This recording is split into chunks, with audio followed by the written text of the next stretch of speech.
tarik-menarik kepentingan antara Republik Indonesia dan Belanda di tengah revolusi kemerdekaan melahirkan beberapa negara boneka.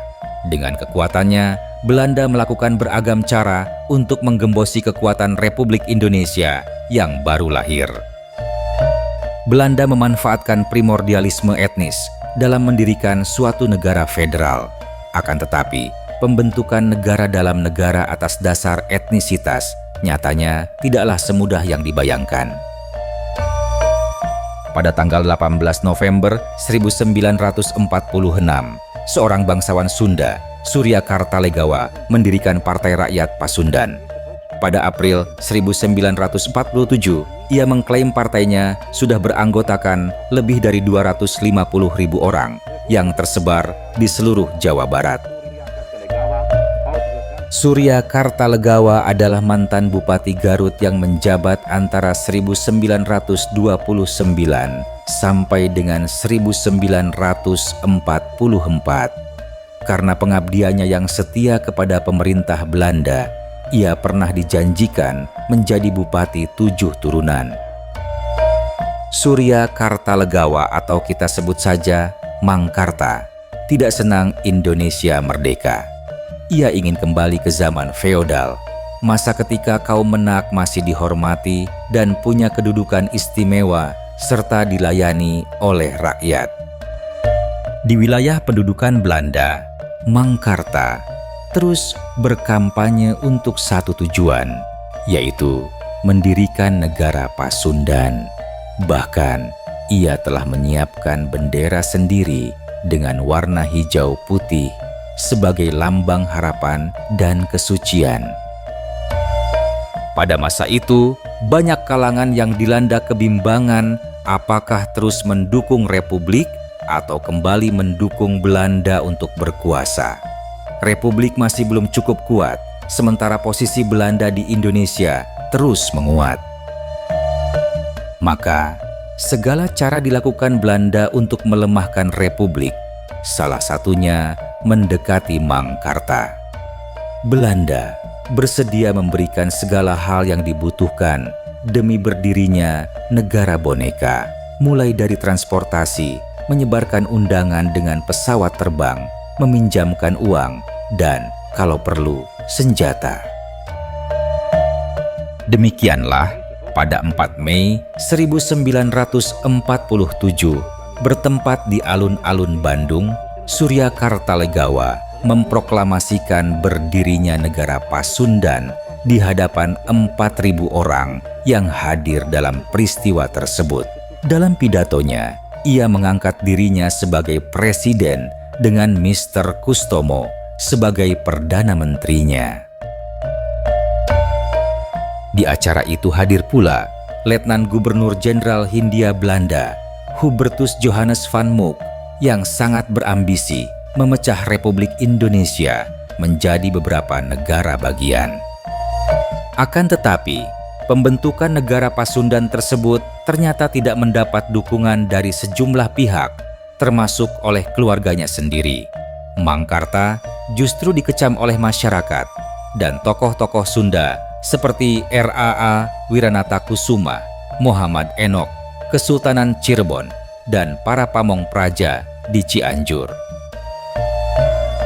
1 minggu setelah proklamasi, pejabat tinggi negara Pasundan mengadakan rapat umum di Kebun Binatang Cikini, Jakarta. Namun, masyarakat yang hadir ternyata lebih tertarik melihat koleksi binatang daripada mendengarkan pidatonya Mang Karta. Bahkan banyak dari mereka yang kecewa karena dijanjikan pembagian beras, tetapi justru malah menerima bendera putih hijau dan merah putih biru, serta teks proklamasi negara Pasundan. Pada tanggal 23 Mei 1947, terjadi aksi sepihak dari Partai Rakyat Pasundan yang merebut pemerintahan Republik di Bogor. Mereka menggedor rumah-rumah pejabat Republik di Bogor, lalu menculiknya. Mereka juga menduduki kantor-kantor Republik, stasiun kereta api Bogor, Bank Rakyat Umum, kantor Karesidenan Bogor, kantor pos, hingga kantor distribusi. Para pegawai kantor tidak diperbolehkan masuk dan bendera merah putih tidak lagi berkibar. Kegiatan sehari-hari tidak dapat berjalan karena kantor-kantor diduduki anggota Partai Rakyat Pasundan yang melakukan penjagaan dengan tanda pengenal bendera kecil hijau putih di bahunya.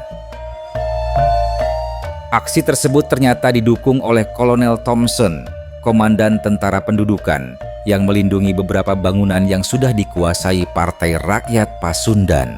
Thompson menempatkan tentaranya untuk menjaga bangunan dan kantor-kantor yang direbut dari Republik. Pada tanggal 21 Juli tahun 1947, situasi politik berubah. Belanda melancarkan agresi militernya yang pertama.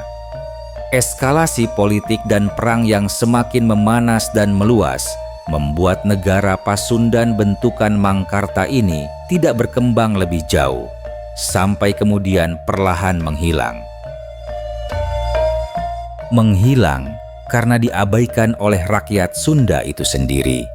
Rakyat Jawa Barat yang sudah mengerti betul apa arti perjuangan, terbebas dari penjajahan, sebagaimana kemerdekaan yang dahulu pernah dinikmati tatkala Prabu Jayadewata naik tahta membawa kejayaan bagi orang Sunda.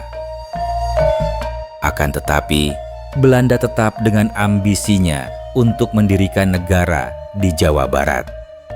Kesempatan itu datang pada tahun 1948, pasca perundingan Renville yang mengharuskan segala unsur Republik, termasuk militer divisi Siliwangi, meninggalkan Jawa Barat.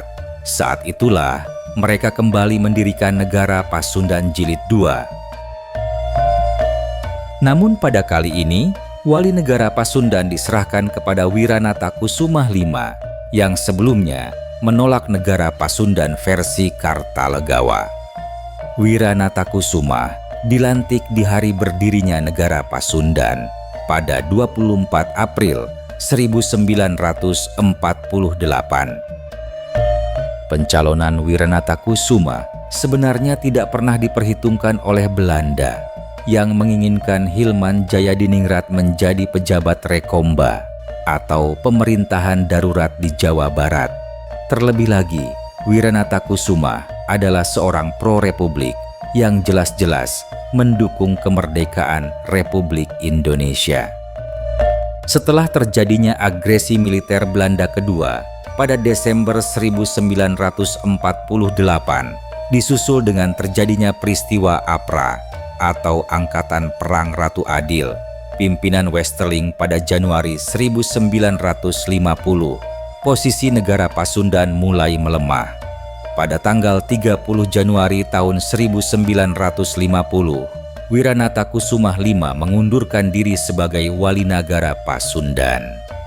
Lalu pada tanggal 8 Maret 1950, terjadi demonstrasi yang menuntut pembubaran negara Pasundan. 3 hari kemudian, negara Pasundan resmi dibubarkan dan kembali ke pangkuan Republik Indonesia.